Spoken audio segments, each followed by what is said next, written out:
Welcome. Am I actually being broadcast we're at this on. juncture? Yeah, we're lovely. Welcome to MGoRadio 4.1. We are broadcasting from the lovely Bow Store downtown, or the Boutique, as I call it. And Rishi keeps asking me to. Oh, please don't keep that. I've kept it. I think that was a joke for last week's podcast. But last week is over, Brian. It's over. Last week will be with us forever. I am not hearing myself. Well, that's a feature, not a bug. Anyway. Would you like to talk about anything, or are we just going to? Well, I mean, I just finished up the offensive UFR, which was not good. I think that will not come as a surprise. Were you expecting it to be? I mean, did you think there would not be a dead dove in that bag? Well, so the weird thing is, like, I got a run blocking grade of like 71%, which is like very good. Like, usually, like I say, if you hit 66%, that's an acceptable good day, and you're going to have a decent day on the ground. Michigan exceeded that by some margin and still kind of got skunked. And so I went back and I looked at what I was charting, and I was like, oh, right, this again. And this again is that all of my RPS positives are for passing plays, and all of my RPS negatives are for running plays. Because Michigan got a fair number of easy yards on dink screens and the like. They had a wide open screen to Chris Evans. That was a +2 in RPS. And then because of the fact that they can't pass protect and they can't really go deep, the safeties get to tee off. And so you get a lot of unblocked guys in the running lanes, and those end up with RPS -1s. And then the other thing that I think kind of hurt is that Michigan went to kind of a hawkish spread offense, and I invoke that word that's a rough carefully. one. But so there are a number of plays in this game where there's a mesh point, and Patterson is looking at something, and it appears to be nothing. So he's not really looking at his screen. He's not really looking at someone that might be checking him. He's not really optioning anybody. So Notre Dame's able to use that extra guy in the box that you have to break up plays and either force blocks to not get made or to actually make the tackle himself. And that was disappointing because, we heard all about RPOs over the offseason. Like, Shea's running a bunch of RPOs and Milton's running a bunch of RPOs, and we didn't see, I think, any legitimate RPOs. Right. The only thing we saw was the bubble screen thing, which is not an RPO in your terminology. Well, no, it's not an RPO in anyone's terminology. An RPO is a downfield throw. Now, they've been attaching bubble screens to that kind of zone read action for forever, but we haven't actually seen someone go through a post-snap read of that. Right. So when Michigan is throwing those screens out there, it's like, Shea looks out there and he's like, all right, I think that's going to work. And he doesn't even go through the mesh point. So on none of the screens did Michigan actually go through a legitimate mesh point. So to me, that's not an RPO because you're not doing a post-snap read. And I didn't see any of those. I was surprised we didn't see any of them. I've been talking about RPOs a whole bunch this offseason, and everybody has. Yeah, but like my point all the time was, it takes a lot of practice time to get it right. If you're not reading the mesh point correctly, you can get yourself in a lot of danger, especially with downfield throws. I'm sure it does, but we're also talking about a quarterback in Shea Patterson who spent his last 2 years doing almost nothing except ripping RPO type stuff on a very, very spread offense. So if there's anyone on the roster who is impacted by the fact that it's tough to wrap on RPO, it is the quarterback, and it is only the quarterback. Because the offensive line is just run blocking. You know, the running back is just doing a regular old mesh point, and the receiver is just running a route. So the only thing that prevents you from running an RPO is your quarterback, and Shea Patterson is RPO ready in his third year in college after running it for 2 years at Ole Miss. So, absolutely, I agree with you. I'm not sure the coaches believed it or knew it. I don't know if they're they're seeing practice time as practice time or what, but that's the best explanation that I can come up with for why this thing that we even got them on record saying didn't really happen. Yeah, it's disappointing, and you see, zone read plays from the gun where everybody on the first level is getting blocked, so you're not really getting that extra guy. And, of course, if you run from under center, that's going to happen too, because your quarterback is not absorbing a guy most of the time. Like, they'll run a waggle, and maybe that'll hold a defensive end. But the difference there is that you can apply more power to a certain point. So you can take that extra guy and you can put him in a gap, and you can try to, basically make that extra guy irrelevant. That's much tougher from a spread unless you can option someone off. And Michigan, except in like a couple of cases, didn't. Now, there was like one play where Michigan had that dash read where they block zone one way and then the running back goes the other way. Mm-hmm. And so you see what running backs do against the spread these days is they shuffle. And so the defensive end shuffled, and then Higgin was bang outside of him, and that was 8 free yards. Right. And that was not something that we really saw much of the rest of the day. We saw some basic run plays. We saw Michigan go under center and try power a little bit, and that worked once, and then Bushel Beatty had a couple issues with it. But, I didn't see a real coherent plan where Michigan was suddenly going to show something and then get a bunch of yards because they had set someone up for something. So, I was a little encouraged when I did the Runyon articles because I was glad to see the coaches at least saw that was a problem and they addressed it.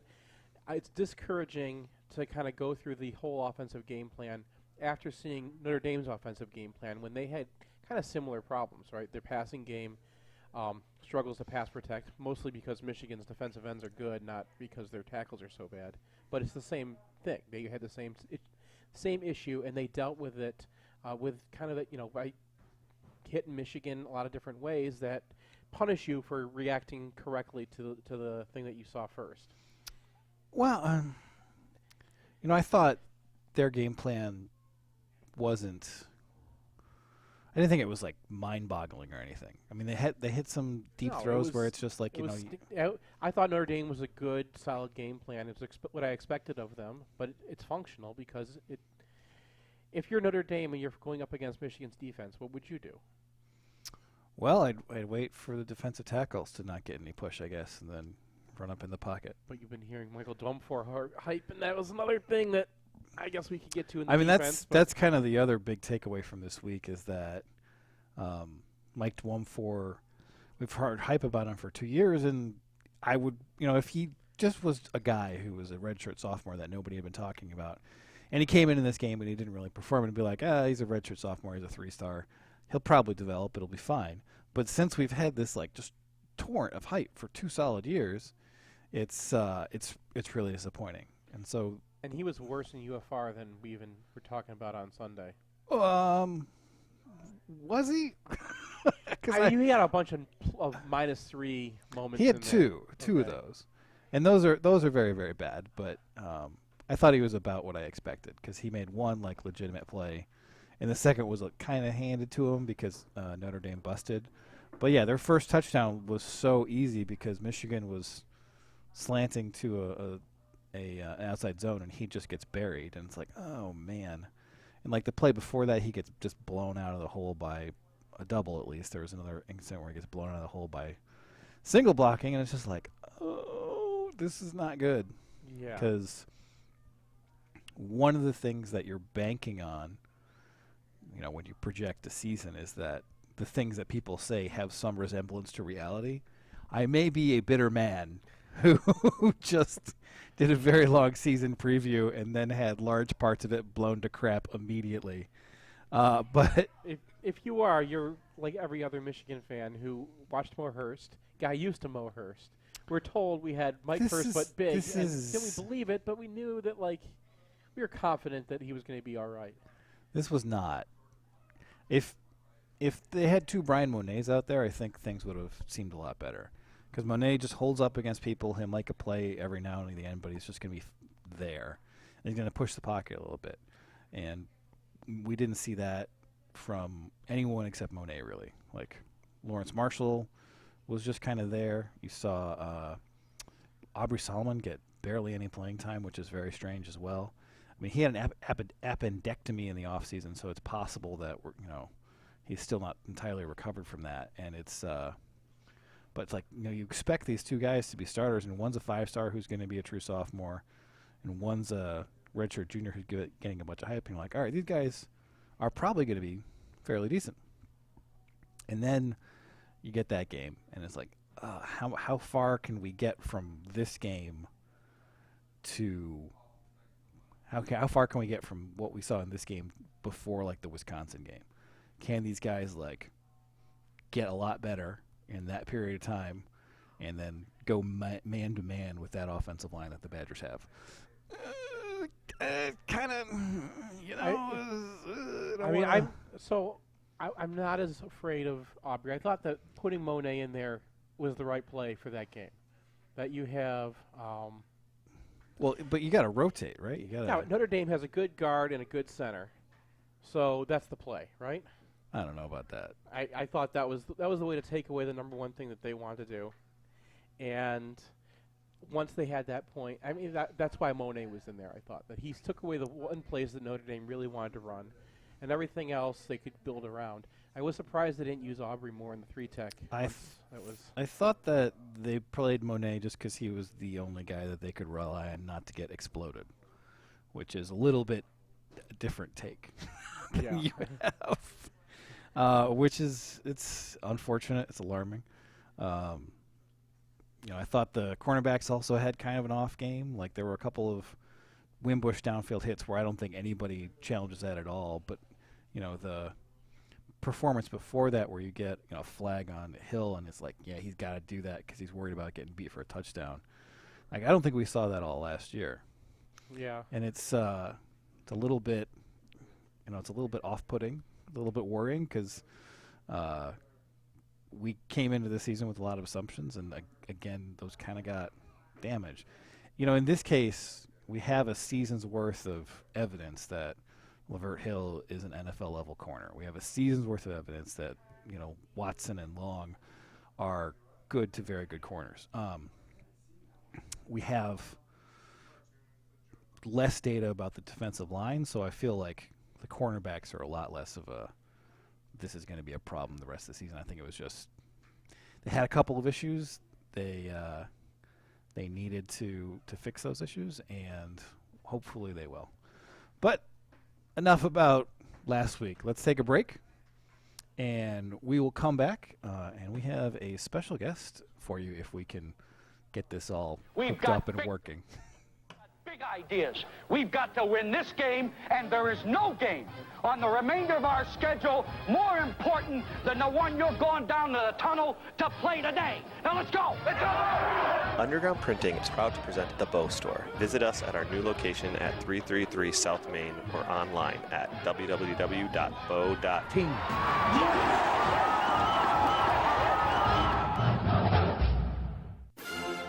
It's painless, it's online. It's group ordering made easy for your next custom printed apparel order. Pogo from Underground Printing takes the aggravation out of custom printing for a group. Whether you're selling shirts for a fundraiser, organizing a large event, or trying to collect sizes and payment for a family reunion, Underground Printing is here to help. Save time and hassle every step of the way with our easy-to-use site. No more guessing what to order, chasing people down to pay, or wasting time trying to sort out who needs what. We'll set it up and you can just sit back and relax. We can even take care of individual shipping. To learn more about Pogo, visit us at any of our convenient locations or at pogo.undergroundshirts.com.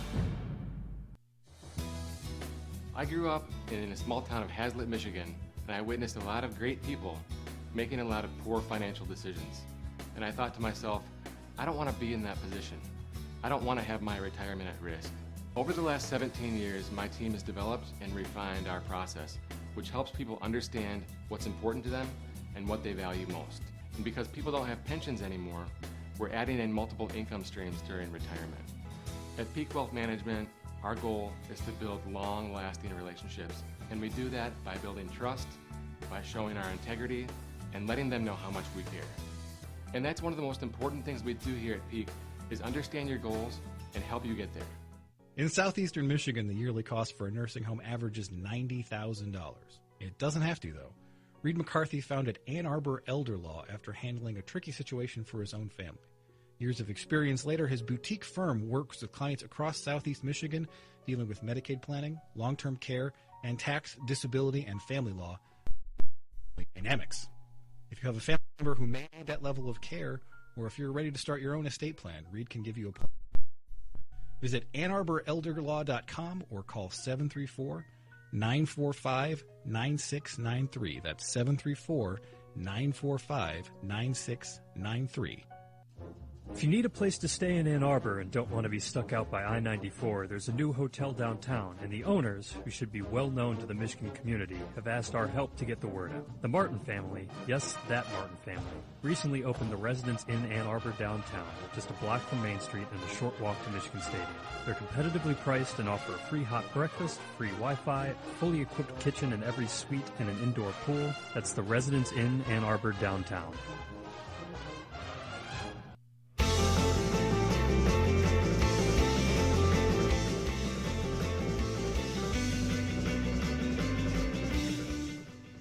Welcome back to MGoRadio from the Bow Store on Main Street. This is MGoRadio 4.1.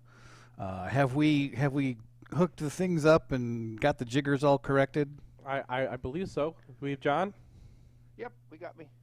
All right. Well, that's John Falk, everybody. Of course, the legendary equipment manager at Michigan. His new book, well, his extant book, 40 Years in the Big House, has a lovely number of stories in it, and a couple of them are about the U of M MGO Blue Club banner. Did I say that correctly? The Go Blue banner. All right. Well, The Go Blue banner? you are globe. Seth. You are the history guy here, so I'll let you pilot this one. Well, yeah, we were.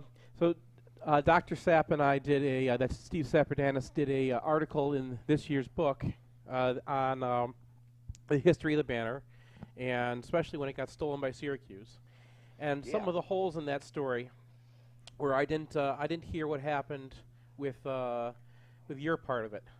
How did you lose that thing? Well, what happened was Friday night, I guess the people in charge of the banner got it out and set it in the tunnel there in Chrysler Arena, where they always put it.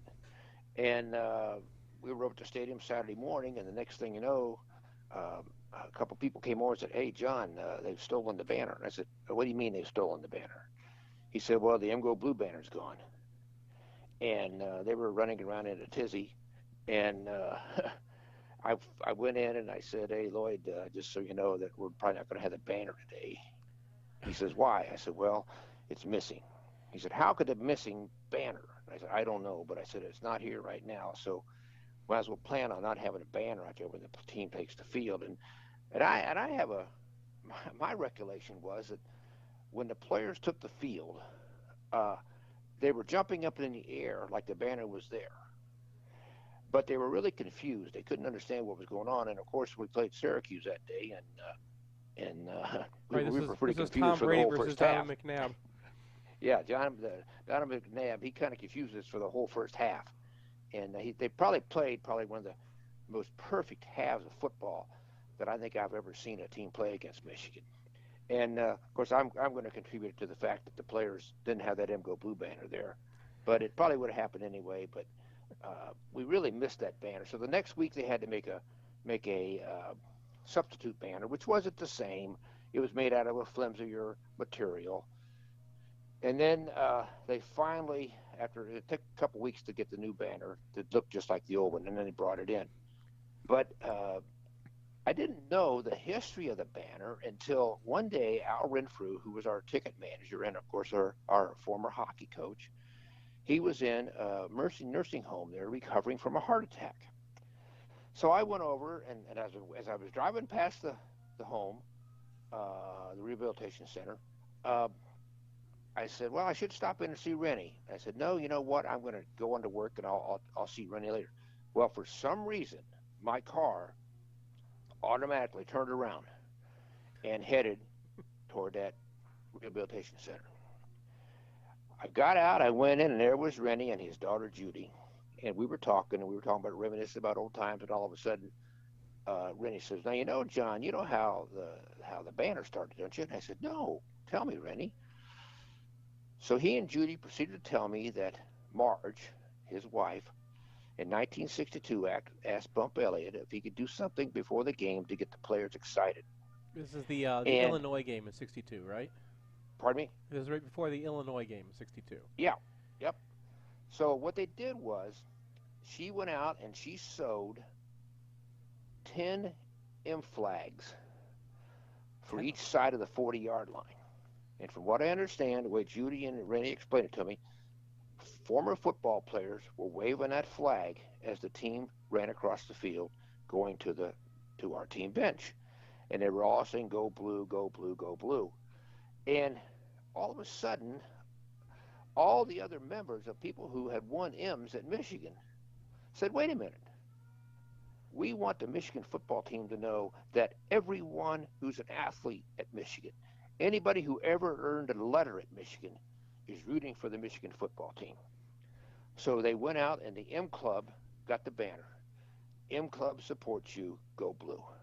And the M Club is every letterman at Michigan. Every letterman at Michigan.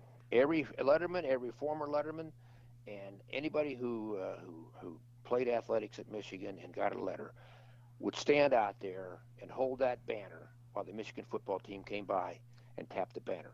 I know that when I got here in 1974, that was a tremendous feeling to run out on that field and to see that M Go Blue, the M Club supports you, and you tap that banner. Now, when I was younger, I would used to get up and I would touch that thing. But as the years went on, about the last 5 years, I had to just take my hat and tap it with my hat because I couldn't jump up there anymore to touch the banner. And then now when I go out in the field, now I walk across the field, and 9 chances out of 10, the banner's already taken down by the time I get there. But little did I know that talking to Al Renfrew about the history of that banner, once I got that story, I said, you know what, I'm going to put this in my next book, which is the 40 Years in a Big House book.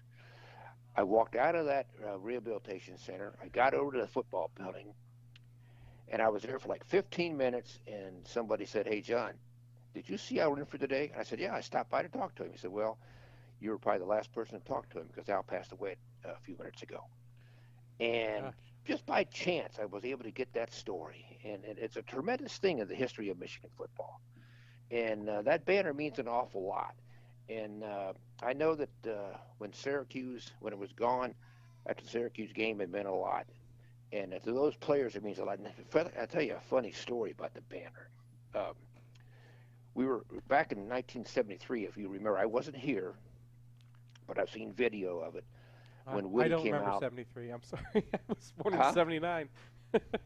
Yeah, in 1973, the Ohio State football team came out of the tunnel, and they all went over and dismantled that banner and took it down from the M Club members. An infamous moment. Pardon me? An infamous moment. Yes, an infamous moment, yeah. And Bob, you were saying, how dare they? They have the unmitigated gall to tear down Michigan's M flag, but the M men will prevail. That's and pretty they're getting good. the banner back, and here comes the Michigan Wolverines. And they all touched that banner.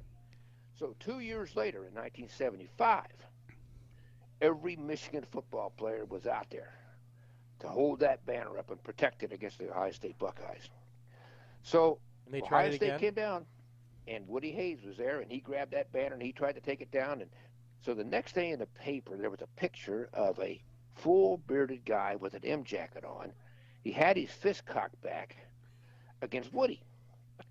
And I went over into Bo's office and said, Bo, I said, look at this. He said, wait a minute, who is that? Who's that bearded guy there getting ready to hit Woody? What the heck's going on? And I said, Bo, that's Dave Gallagher, former captain of the football team. And Bo just looked at me and shook his head. But that's how they protect that banner now. And it's been in history for a long time, and it's just part of Michigan football. Now, was Woody the only coach who's actually tried to take it down before? Yeah, Ohio State was they had the unmitigated gall, as they say, to do that. But no, it's never been touched. That. In fact, now,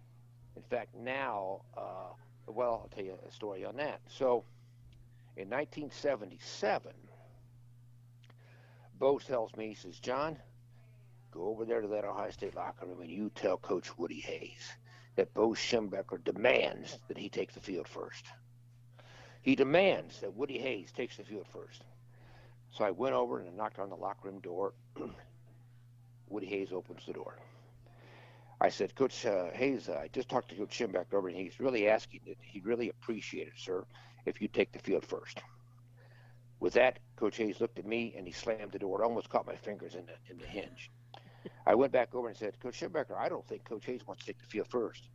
He turned his index finger around and put it between my ribs, and he says, Falk, go back over there and you tell Woody Hayes that Bo Schembechler is demanding and ordering Woody Hayes to take the field first. Now, do you understand me? I am ordering Woody Hayes to take the field first. So I go back over, and I knocked on the door again. There was Coach Hayes. I said, Coach Hayes, I just talked to Coach, and he really would appreciate it. In fact, it really make him feel good if you take the field first, sir. And he looked at me again. He slammed the door, and then 2 minutes later, he opened the door, and he stared at me, and he walked down in the field. Well, that was the last year that the visiting team took the field first. After that, they passed an NCAA rule saying that the home team must take the field first. So from that game on, after that, Michigan always takes the field first and taps the banner, and the banner's gone by the time the visiting team is down the tunnel. That's probably for the best. So how come you didn't tell him your demands? How come you didn't pass along exactly what Bo said? What's that? How come you couldn't tell? You didn't go up to Woody and say, "Hey, listen, Bo Schembechler demands." I thought it was better for me to talk to him with a little kindness. I didn't have the power and the authority that Coach Schembechler had. I didn't really want to go there and get hit by Coach Hayes. I can imagine being afraid of Woody Hayes on a game day. That would seem. He was a wild guy on game day. In fact, he used to come up that tunnel, and as our football players were walking the field, he was in there. He was swinging his fist at all of us and trying to knock us over and knock us down. And the guys come in and they say to me, Big John, did you see Coach Hayes? I said, I saw him out there, man. I said, he's fired up today, didn't he? He said, yeah, and we're going to match you. We're going to be more fired up than he is. And that's just the type of guy that Coach Hayes was. He knew how to fire up his team. When they saw him act like that, they knew they were going to come out fighting too. And that's the way Michigan and Ohio State have played for years. So is the 98, that's the only time we've lost a banner, or have there been other incidents? Yeah. Okay. Yeah, that's the only time. Then after that, then I think we've gone through one more banner since then. But I will say this, that since 1978, that banner has a special storage area in Chrysler Arena, and it gets locked up there until the day of the game. Did you say that there's been an extra banner, so they get replaced? No, I said I think they've gone through one more banner. I think they did another new banner. But what happens to the old banners? I don't know. That's a good question. I have no idea what happened to it. But I know that they made one more new one. That's quite a piece of memorabilia there. It's quite a piece of memorabilia. I have no idea where it is. All I know is that every Saturday now, on Saturday morning, they come over there and they unlock that door and they take it out. They don't put it out anymore on Friday night. Well, get your shovels out, Michigan fans. Anywhere you dig, there could be a vintage Michigan Go Blue banner. Yeah, exactly. If it says M Club supports you, that's the one. M Club supports you. That's the big one. Yes, sir. Don't dig in my yard. Yep. All right, John. Well, we certainly love your stories. Well, you're welcome. The book Anytime, is sir. 40 Years in the Big House, of course, by John Falk. If you Yep. don't have it, it's available anywhere books are sold. Underground Printing has many copies right in front of us. Even in the back of my car, whenever we on Fridays. And on Fridays when I'm over there, sometime somebody will come in to try to visit the football building on a Friday and say, "Oh, I wish I could buy your books." Hold on 1 minute, sir. I'll be right back. And I go out to the car and I bring the book back in and I sign it for them, and they buy a book right there from me. So if you know where bookstores or John Falk's car is, it's easy to get this you book. can get a book.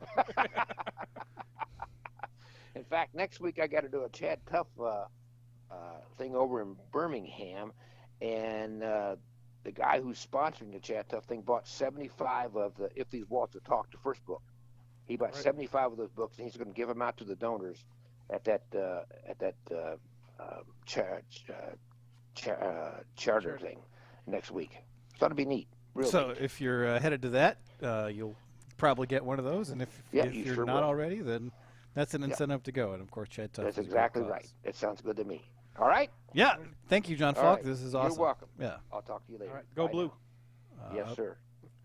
A privilege to talk to John Falk, especially because he has stories of the most history-laden of all college football programs. And I will brook no discussion of this from pissant Notre Dame fans. None, I say. You know, I have some experience in this. We do these books every year, and Yeah. like the whole back part is like this. We have these history sections, and so Michigan has the Bentley Library, Yeah. and the Ann Arbor District Library, and all of these have a tremendous amount of material, photos. You can read every single copy. You can search every single copy of the Michigan Daily going back to the 1800s, and it's all free. Whatever you need, they'll come. If you need to make a copy or get out some microfiche or something, there's a small charge, but like it's there and available for anyone who wants to go and find this stuff. And I think part of the reason that Michigan has such a attachment to its history is because we have guys like John Falk, and people want to hear those stories, but also we have other curators too who are keeping this history alive. Notre Dame, we did a couple articles with them this year where I needed to get some stuff from them, and they have like most universities, they lock that stuff up. And if you're another university, you can access it, or you can come and pay them, a rather large amount for them to access the image and let you use it, and then you have to control it and make sure it doesn't end up on the internet. And I think that's fine. I think that those materials are very valuable, but I think being able to share your history, and Michigan does such a good job with it, and I think that's one of the reasons Michigan fans are so into their history. All right, well, we're going to take one more break, come back, start surveying the future, and the future beholds the Western Michigan Broncos of Western Michigan. And so did I. I think we all love MGoBlog. I'm Nick Hopwood, your MGo financial coach. My entire family went to Michigan State, but I was the smart one, finding my way to Ann Arbor to study econ. I've been a financial planner for 17 years, earning the designation Certified Financial Planner, and founded Peak Wealth Management in Plymouth. Oh, you're pretty smart, and you probably have a sweet retirement spreadsheet already. My job is to make sure. As a financial coach, I make sure you're on track, or if you're not on track, I tell you exactly what you're going to need to do. And if you listen, I'll be able to tell you how your future should look, just like the knowledge. And I have cool charts and graphs to tell the story, sort of like the mathlete. To learn more or schedule time to chat, check out peakwm.com/mgoblog. If you're looking for a mortgage and you're a Michigan fan, there's only one place to go. HomeSure Lending. Both fair and honest, HomeSure Lending is local, efficient, and small enough so you'll work directly with the owner, Matt Demarest. Matt bleeds maize and blue, and so does his family. Hey, this is Matt Demarest. I'm the owner of HomeSure Lending. We're a small, local, family-owned business, and so I'm here with a couple of members of my family, Cooper and Colby, my boys. Cooper, how old are you, buddy? 9. Colby, what about you? 7.5.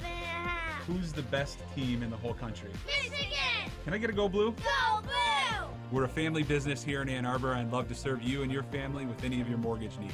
located at 2723 South State Street in Ann Arbor. For more info, go to homeshorelending.com. That's HOMESURELENDING. You can reach Matt at 734-531-9950. Homeshore Lending, NMLS 1161358, Equal Housing Lender.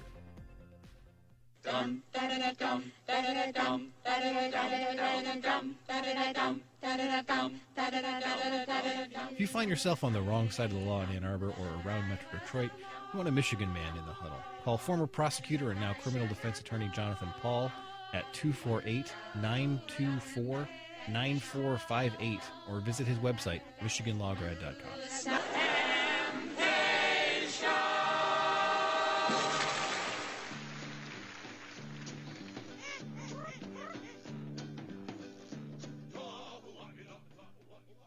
Let me just tell you a couple things to keep in your mind while you're out there. When we take the field, we're going to win. We've got big goals. We've got big ideas. We've got to win this game, and there is no game on the remainder of our schedule more important than the one you're going down to the tunnel to play today. Now let's go. Let's go. Underground Printing is proud to present the Bow Store. Visit us at our new location at 333 South Main or online at www.bow.team.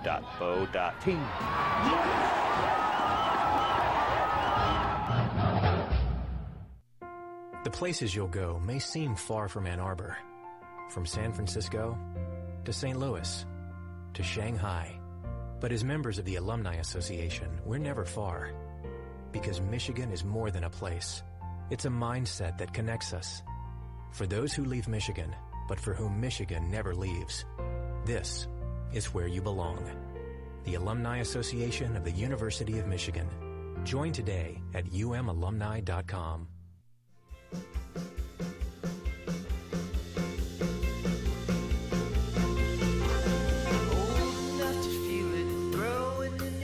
Like fire. So, Brian. Yes. Did you see anything that wasn't hideously depressing? Well, first of all, we're at the Bow Store, which is not hideously depressing, and I'm seeing it right now with my very eyes, because this is MGoRadio 4.1. That's right. And you know what else is not hideously depressing at all? No. Our sponsors. Oh. I should have thought of that because I was just talking about one of our sponsors. Right. But, whenever I have an incredibly bad segue, that's usually where I'm going. And where I'm going is Underground Printing, the Bow Store, Peak Wealth Management, Homeshore Lending, the University of Michigan Alumni Association, the Residence Inn Ann Arbor Downtown, Ann Arbor Elder Law, Human Element, Michigan Law Grad, Lantana Hummus, and the Ann Arbor District Library. The Ann Arbor District Library. Yeah, they got a new podcast out. Oh, I was telling you about the history. So the you were asking if there was anything from the film review that actually like improved my mood. Yeah, or at least confirmed something that was happy. Well, I thought the wide receivers did a pretty good job. They there was one drop, and that was like Zach Gentry right at the end of the game when it like a 5-yard out, which you kind of don't even want him to catch that much. But everything there was fairly routine because Michigan couldn't throw downfield, so there were only a couple of even slightly difficult catches. One, of course, was Nico Collins's.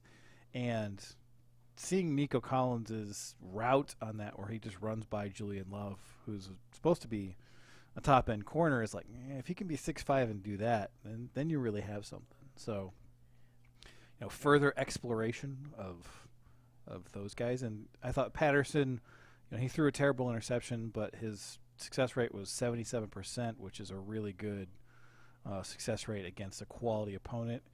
And, that doesn't really take everything into account when we're talking about pressure. So some throws get filed as pressure, and those aren't counted when it's a bad throw. But there are a lot of situations where, you fail to get to that number and you're not under that much pressure when you do complete passes. So, I thought he was largely as advertised. He is very accurate. He hit his downfield shot when he was allowed to do it without being interfered with. And he looked pretty comfortable. I did think that there were a couple of incidents where he needed to get the ball out faster, but this is a quarterback who's in a new system in his first game, and he's got, maybe a season's worth of experience overall, but he's not a super experienced quarterback. So I thought, given the context, that he did a really good job. Yeah, there were moments there where I was kind of like, this guy is the best quarterback we've seen in a very long time. And other moments where I was like, well, this guy's in a new system. But, I mean, it's with him now, I kind of more feel like, can we keep him upright? Can we keep him healthy? Can we keep him protected enough to make plays? But we definitely we're not in the situation we were last year. Like, this is a quarterback that can win Michigan some games. And, I mean, we didn't get to see him vamp that much, but he did a couple cool things that were making plays on his own. And yeah, I mean, there were a couple plays late where he was able to escape the pocket and make something happen. And that getting away from that blitz, the blindside blitz, was I don't think I've ever seen someone do that. It looked like I swore it was going to be a strip sack. The camera was we were on the other side of the line, so we didn't see anything that happened. And then magically he appears with the ball and he's running downfield. Well, you know, that was a good play. The scramble, I don't think it was unprecedented in the history of football. I've been watching some pretty bad quarterback play and seen a lot of guys just kind of curl up and go down when you take that hit and, like, hopefully hold on to the ball. I wouldn't say it was like, you know, oh, wow, start the Heisman campaign, but that was a moment where a Michigan quarterback was making a play, and I would not have expected any quarterback to do so. And that was incredibly refreshing just in that moment to feel like that again. Yeah, I thought the linebacker play was good, and we expected part of that coming into the season, but we also had a couple of new players get extended debuts, and they actually had to play together for an extended period of time because Devin Bush went out with a cramp. And both those guys seemed plausible. Like, they didn't blow me away, but, you know, they both finished positive. And that's, you know, when I grade linebackers, anything that's around 0 is okay. And then once you start getting to anything positive, you're looking at a pretty good player. And, you know, Ross and Gill seem to know where they should be all the time. I didn't see any obvious busts for them. You know, there were a couple of bad moments. You know, Gill came in way too hot when he got a free run at Wimbush's back, and that turned into a big play when it could have been a sack. Ross, I thought, was really slow to react on the quarterback draw that actually got a first down. So they had some bumps, but I also thought, you know, for the first game, when one's a true sophomore, one's a redshirt sophomore, that those guys are same class as Bush. Yeah, so those guys had promising debuts. So whereas the defensive tackles were pretty iffy, I thought that weak side linebacker spot looks like it's in good hands, and looks like it should be in good hands for some time to come, which is not only important for this year but also for next year because, of course, Devin Bush is, well, let's say the NFL is interested. We got a couple plays when Bush had his leg thing that would, you know, where we lived without Bush for a moment, and it didn't look like we were bad, but it was definitely missed, especially when he came back and just made a literal rabbit squirrel play right after that. Let's What did you think of Uche? ease off on the literal, though. Okay. All right, fine. He jumped on a guy's back and rode him down. Okay, that is what squirrels do. I can't go away. I can't. All right, I can't do it. I apologize for. I'm sorry. I'm adding to the literal problem. I am a grammar pedant in this way, and I will always be. Anyway, step off. Anyway, what did you think of Uche? He didn't really get much playing time with which to do anything. I thought he had like a series, I think. In the he got a little bit here and there. I thought he reacted well on a wide receiver screen. He didn't really rush the quarterback very much, or didn't have much impact on a limited number of rushes. So I thought they were using him more as like a hybrid space player than a linebacker, or than like the edge player that we thought he was going to be. Well, he fits into that extra linebacker that Furbush does, and they'll probably use him in the same way. I think the jury is still out. Like, he got some playing time. He didn't do a ton with it. We'll see how that develops going down the road. But I would say that's an incomplete, and we'll see what it looks like over the next couple weeks. And then Brad Hawkins, he obviously had the very distressing play, but he didn't go in the tank after that. Michigan moved to a lot of too high stuff, and that made him the force player whenever Notre Dame would try to get the edge, which happened with some frequency. And he looked very comfortable coming up and putting people on the ground. He didn't miss any tackles. He came up quickly. Didn't get tested in pass coverage again. But, I thought for a guy who could fall apart after having a real bad thing happen to him, I thought he recovered well. Actually got up to positive in my rankings after that. I had to add that for you, too, because you left him out here. Yeah, well, but know. I think the nicest thing you could say about Hawkins is, like, even at the end of that game, if I had to go back and put somebody else in that spot, I wouldn't have. I think you asked me, I'd still want Hawkins there. It was just a bad moment. I think the starter is probably a better bet to not shove the ball directly into Notre Dame wide receivers. Yes.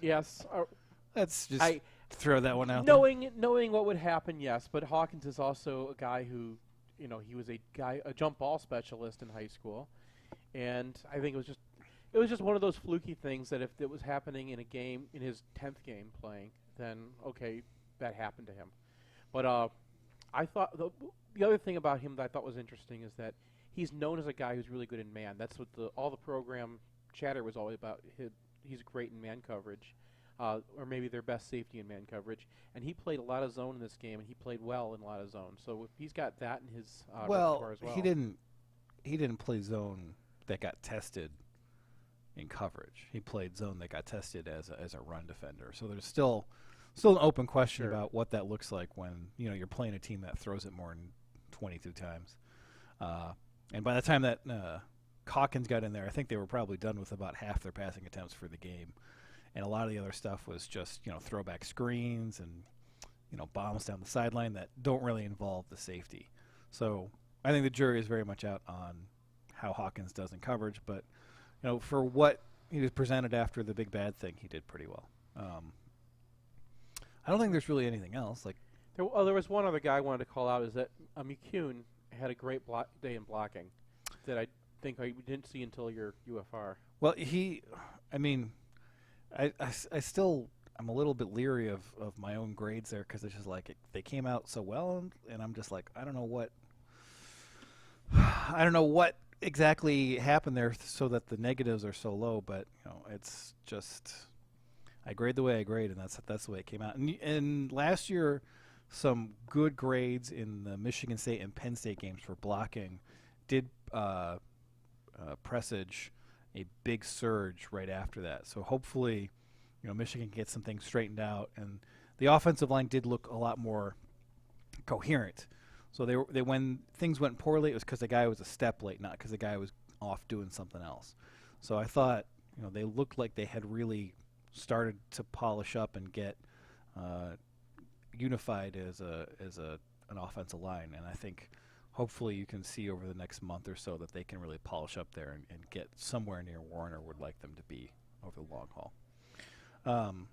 But that's enough about the Notre Dame game. We are going to take one more break here. We're going to come back, and we are going to talk Western Michigan Bronco football. The places you'll go may seem far from Ann Arbor. From San Francisco to St. Louis to Shanghai.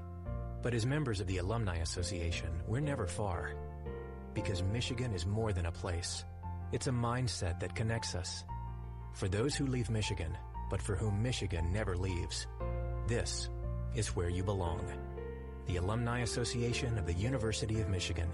Join today at umalumni.com.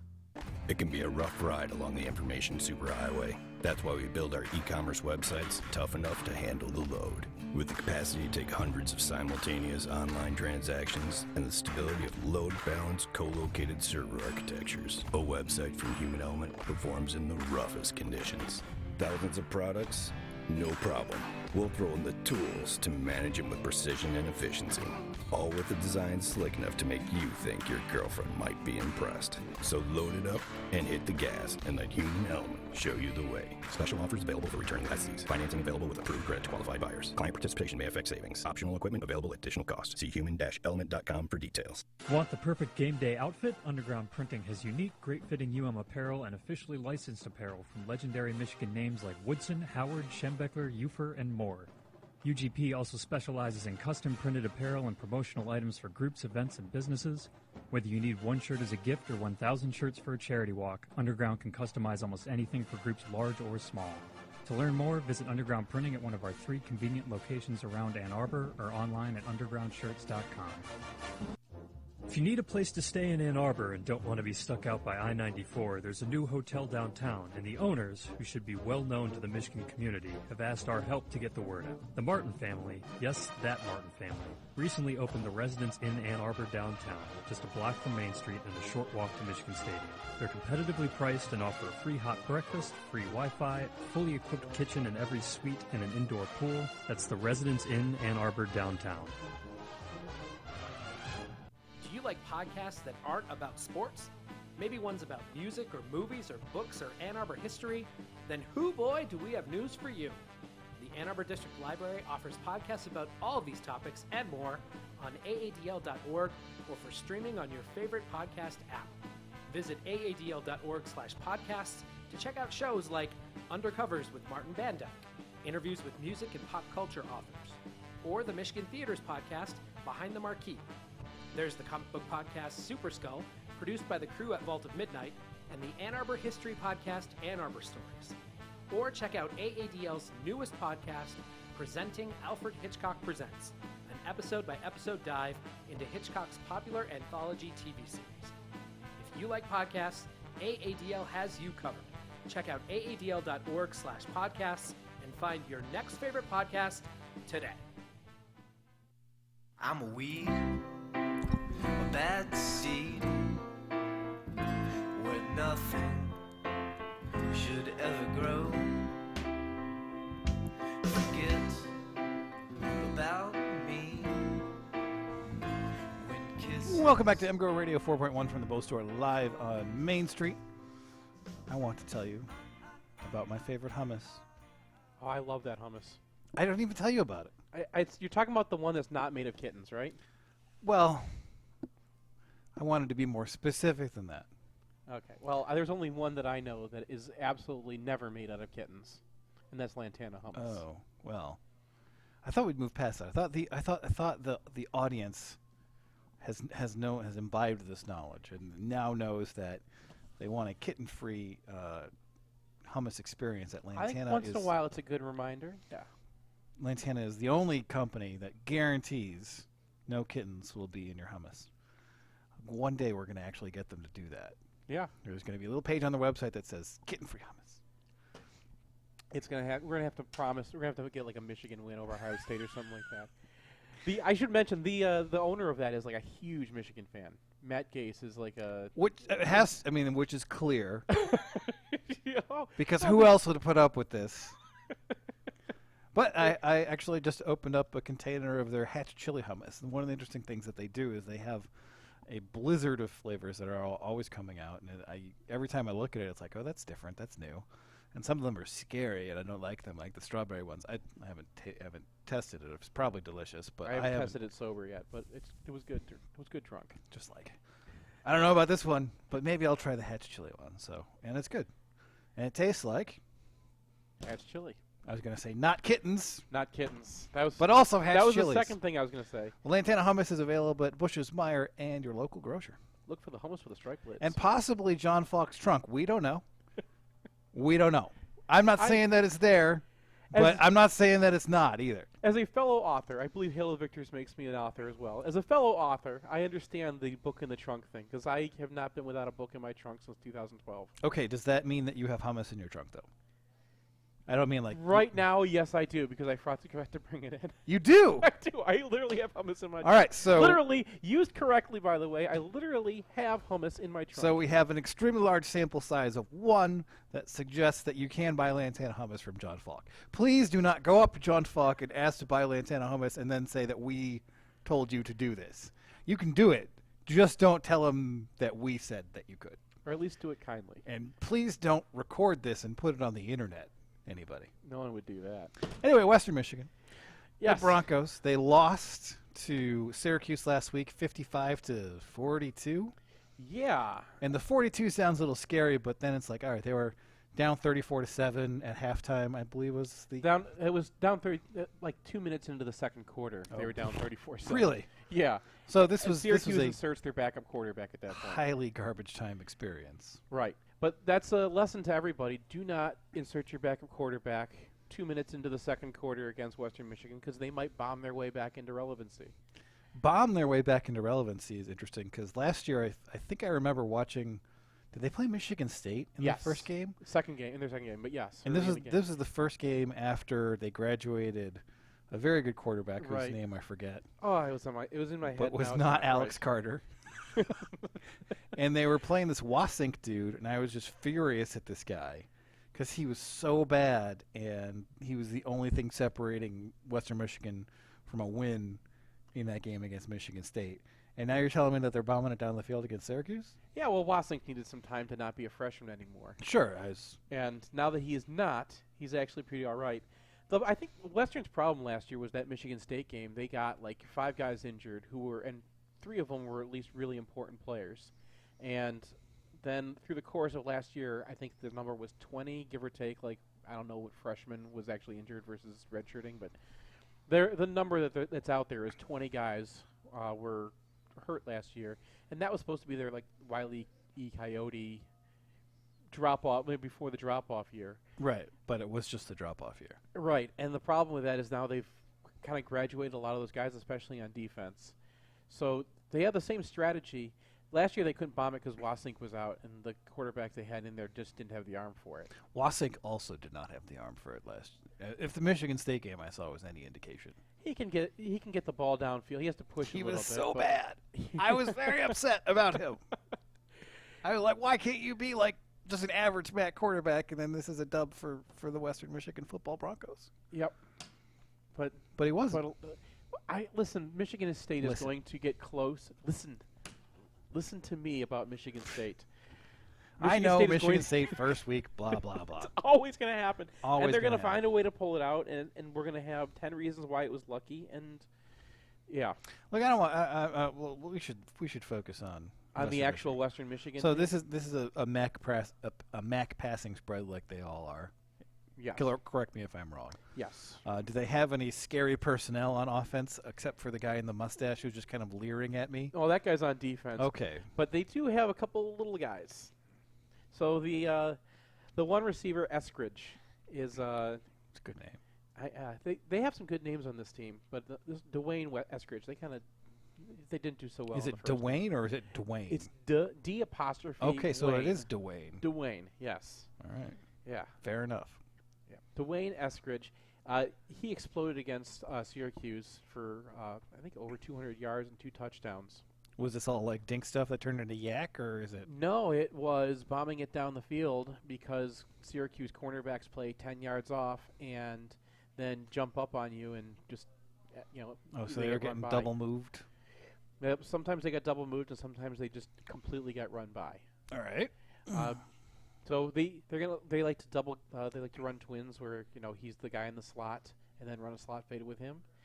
And this is absolutely the game where you want Lavert Hill to match up on that guy and erase him. And then they've got an actual slot receiver who's several inches taller than the guy who should be playing slot.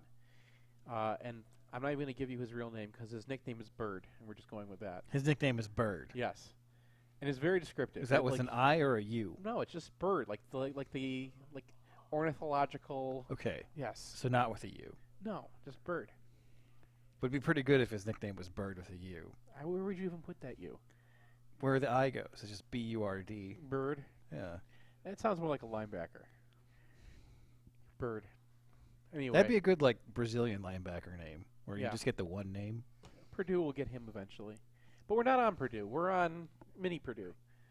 Is this Mini Purdue? They don't really run a lot. No. They're not. They're not. If they're mini anything, they're mini this year's Ohio State. Just saying stuff that has no semantic context. That's our brand. I mean, there's a little bit of Maryland to them too, because they got a scat back, Levante Bellamy, who they like to run out the outside with and put him in space. I'm less concerned about that now in kind of the post McCray era. I felt that the linebackers were rangier and able to get out on stuff.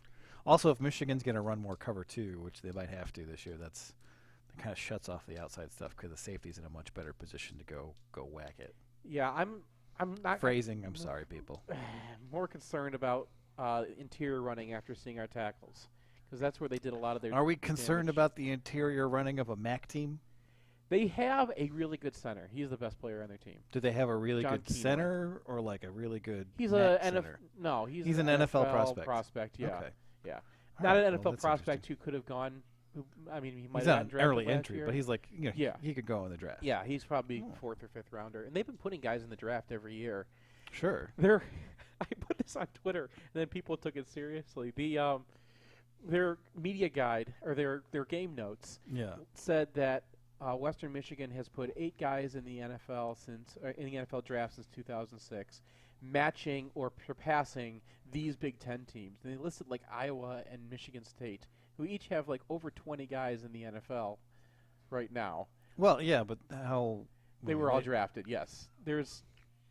I mean, it could was be right. It was incredibly wrong, and it's in the game. I don't notes. really remember a lot of Iowa guys going in the draft.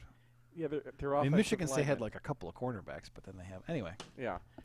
Anyway, it's not true, but they do put guys in. It's not true they put guys in the draft at the rate of a mid Big Ten team, but they do put guys in the draft, and this is the next one that's going. Their other guy who was like in line for preseason awards, which what lineman isn't. He's the right guard, but he's kind of light. He's not 300 pounds yet. And I had one clip where the defensive tackle from Syracuse just flung him into the quarterback. Like he was set up to block. He was back there and just got hurled. Disrespectful. Just very disrespectfully. That's going to happen on their defense too. That's kind of this team. They're small and they are going to bomb it. They want to, and they're going to come after you with the blitz on the other side. Okay, Drake Harris revenge tour possibilities. Oh my God, he's exactly how we remember him. Tell me right now. Tell me a Drake Harris play, like a Drake Harris play that you remember from his career. At He Michigan. had like a badass catch that got called back for offensive pass interference. Okay, that didn't happen. Do you remember? That did happen. No, that didn't happen against Syracuse. Do you remember him like going down the sidelines and you think he's got to step on the cornerback, and then the cornerback kind of catches up and the ball falls harmlessly like 4 yards in front of him? Yeah, but that's not Drake Harris's fault. Well, when Drake Harris had 2 steps on the cornerback and then the cornerback is in a better position to catch that, he just does not have that long speed anymore. That happened a few times. I don't remember that. Do you remember like the let's throw a nice screen to Drake Harris so he gets a catch in this game? No. Play? Okay. I just remember the OPI. Yeah. Because it was a good catch. Yeah, so he doesn't really have the pogo sticks. He doesn't really have the speed. So you project that we will not get dunked on by Drake Harris. I think Long is despite the fact that this is Michigan and getting dunked on by Drake Harris would be very Michigan. Here's another thing to remember. When was the moment that we first thought Brandon Watson was going to be really good? It was that spring game. Okay, but Watson is pretty good now. Yes, he is. But the first time we saw that was a spring game when he was just completely shutting down Drake Harris and all the other super tall receivers. I don't want to talk about this anymore. You're getting personal. I'm not getting personal. I like Drake Harris. I got to use my we should stop talking about this because the more you downplay this, the more likely it is that Drake Harris dunks all over us. We're not the Lions. It's not going to happen. It's going to be like Finky times 6. Yeah, no, it's going to. That Bird is the guy who's going to do that. Can we really say that we're not the Lions at this point? We're not the Lions. You'd have to do this for like 60 more years to be the Lions. That's a fair point. That is a fair point. Yeah. So. Yeah. So their offense is just kind of a max-centered spread. Will be interesting to see how they test the interior with a couple of good players, and then it's about kind of shutting down a lot of horizontal stuff. Yeah, I think this is Michigan. Michigan is a bad defense for them to face. It's the way they're designed and the way that we have Levert to shut down their best thing. All right, moving on to the other side of the ball. Yes. The defense here goes up to 11. I got a bunch of clips, and this isn't just me picking and cherry picking. This is where they line up. The safeties are at 5 yards or less. What? Yeah. Nobody does that. They do this.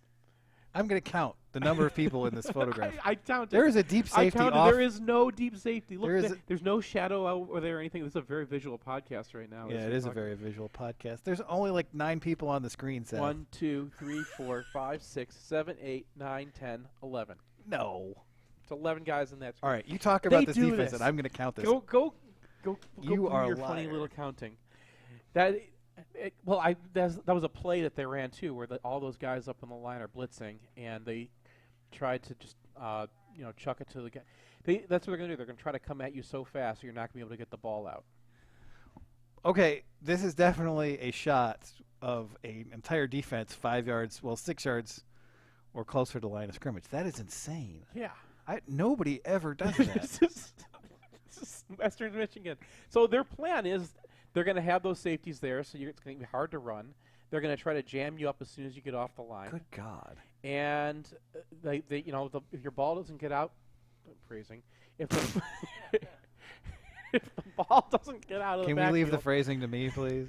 If the ball doesn't get out of the quarterback's hands, there's going to be some damage. There's going to be some damage, and it makes you not want to run into it. And the thing about this is you should run into it. Should you? Yes, because as soon as you because the linebackers going to their defensive line must be so bad if that's the what defensive tackles are. The ends are all right, but they're small. Okay. So they loop everyone around all over the place. So it's all stunts and stuff. Yeah, and or they shoot the defensive tackles straight up field, and we've seen that. So did Syracuse just have like 6 80-yard plays? No, Syracuse had like 20 15-yard plays. That's weird. Yeah. It was just they were running options on them, and then fake option pitches every single time. Just completely got linebackers running the wrong direction. The linebackers are, I hate bagging on players, but like the linebackers are not max standard. They're not max. What does max standard linebacking look like? Better than this. Okay. All right. So fair enough. Yeah. The one guy who was actually a decent linebacker, or could have been, is kind of a hybrid space player. Number 20. He got kicked out of the game because there was a scuffle in the middle of it. Wait, you got kicked out of the game because there was a scuffle? Yeah, so Syracuse You don't get kicked out for a scuffle. Well, this guy did nothing. I think this is a brouhaha. He did nothing. He was the guy pulling people off. No, this is important. I want to say a scuffle doesn't get kicked out of the game. A brouhaha does. It was only a scuffle, Brian. It was not a scuffle if he got kicked out. Yeah, I mean, we're in the MAC right now. Weird things happen. I think that they wanted to get control of everybody because the play before this. A foo-for-all you could get kicked out for? I'll tell you the story in case anyone missed it. The play before this, Syracuse's quarterback is running out of bounds, spots a guy on the Western Michigan sideline that he just wants to hit for some reason, and goes and does so. He just runs up. He's running out of bounds, then runs up and just whacks the guy. The guy responds with like a very loud facial expression, and there's some very loud facial expression. It's a very visual podcast, but I could make one for you if you can't imagine what I'm talking about. You said loud, which implies that it is not. Is it loud? How do you make a loud facial expression? I'm not doing that. What do you mean you're not doing it? Because I'm not making that facial expression. I'm not asking you to do it. I'm it. asking you to explain yourself.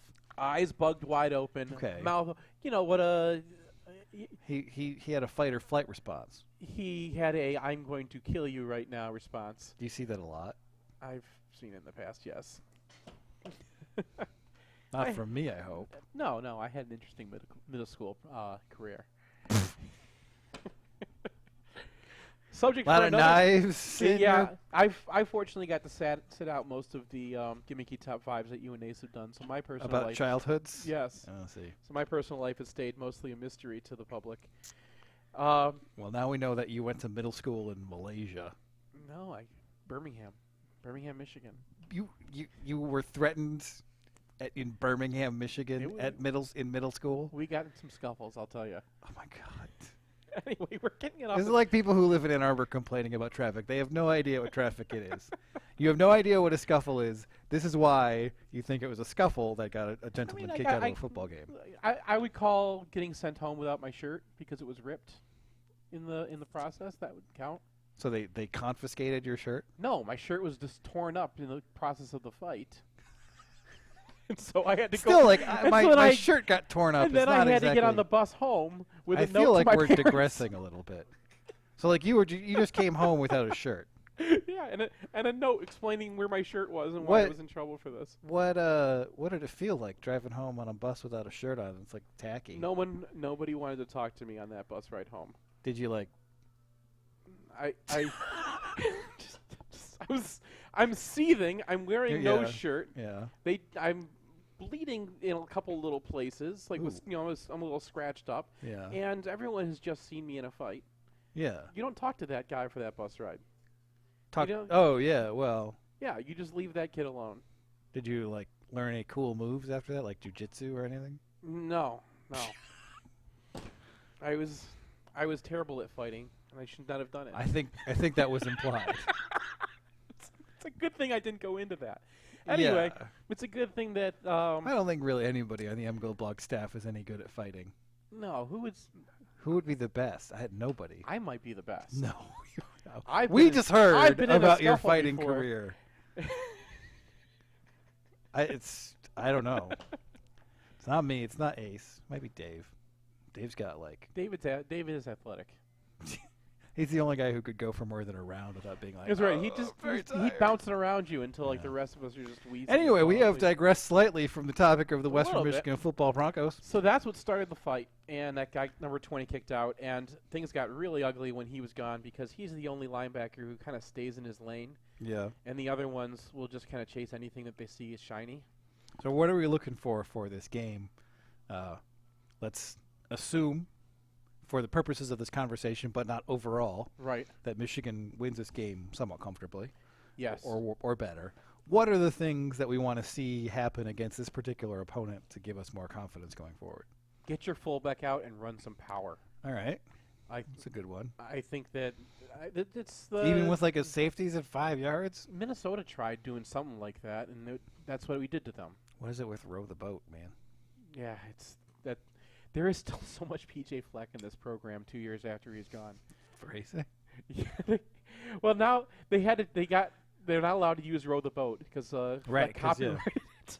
And right. They have to be like so fondle the ocelot. No, wait, that's not right. So now not a good slogan. So now it's hashtag Let's Ride, which is more it fits more with their thing. Equine appropriate, right? Yeah. But I mean, still having. Please don't the cut my head off and put me in a gangster's bed. That'd be a good slogan. That is a good slogan. For we should make that a horses. T-shirt. We need some MGO T-shirts about horses that have been decapitated. Anyway, the two guys that they have on defense are the two ends, and one of them was recruited by Don Brown.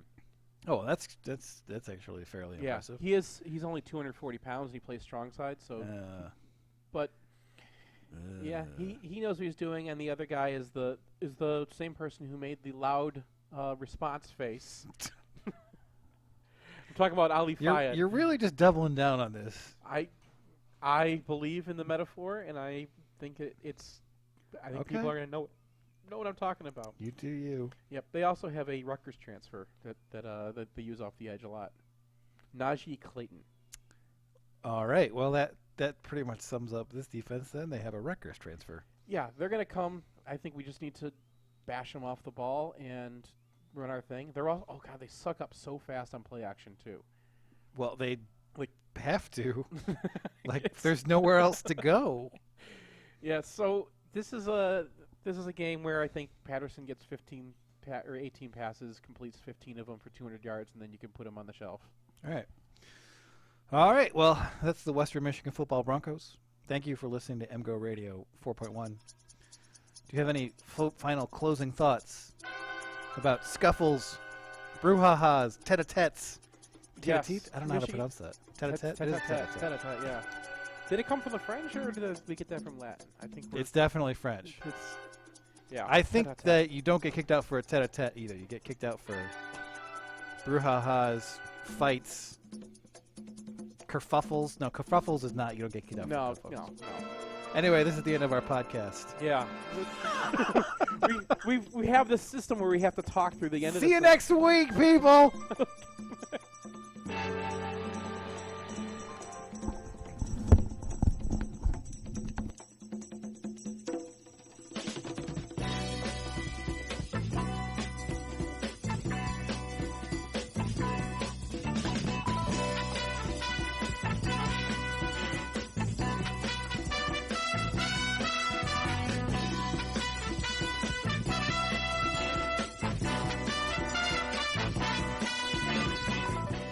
Thank you for listening to MGoRadio 4.1. Thank our sponsors again: Underground Printing, The Bose Store, Peak Wealth Management, Homeshore Lending, University of Michigan Alumni Association, Residency in Ann Arbor Downtown, Ann Arbor Elder Law, Human Element, Michigan Law Grant, Lantana Humboldt, Ann Arbor District Library. Let's go get in the kerfuffle.